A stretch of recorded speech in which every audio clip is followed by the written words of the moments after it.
एक बार की बात है, सन 1962 में एक भक्त महाराज जी के दर्शन के लिए कैंची धाम आया।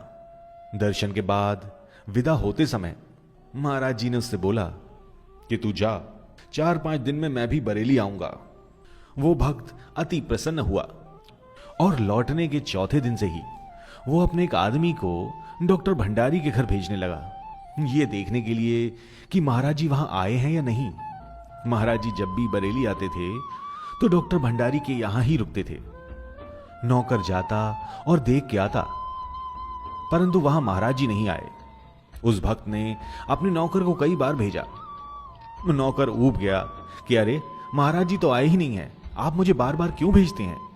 उस समय महाराज जी के उस भक्त को बड़ा तेज बुखार था, लेकिन कंबल ओढ़ के वो डॉक्टर भंडारी के घर गया, ये देखने के लिए कि महाराज जी आए हैं या नहीं। डॉक्टर भंडारी ने उसे बताया कि महाराज जी नहीं आए, वो यहां से सीधे लखनऊ चले गए।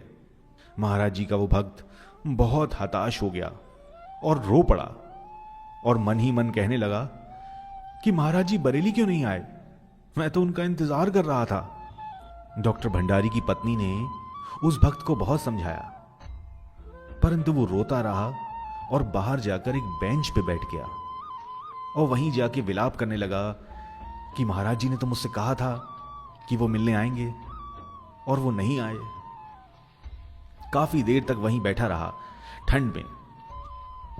तभी नीम करोली बाबा का चमत्कार हुआ और एक जीप फटाक से आकर वहां रुक गई और उस जीप में से महाराज जी उतरे।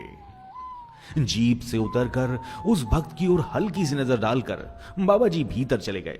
बाबा जी को देखकर वो भक्त इतना खुश हुआ कि वो बाबा जी को प्रणाम करना भूल गया। तब रामानंद, जो उस जीप का ड्राइवर था, उसने उस भक्त को बताया, अरे भैया, महाराज जी तो फरीदपुर से भी आगे पहुंच चुके थे, परंतु उसके आगे तो गाड़ी बढ़ी ही नहीं, वहीं जाम हो गई।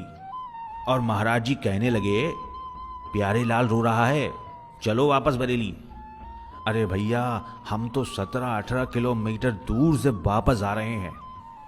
उस भक्त के अंदर की सच्ची पुकार बाबा जी को वापस खींच लाई। सचमुच में भक्त के वश में है भगवान।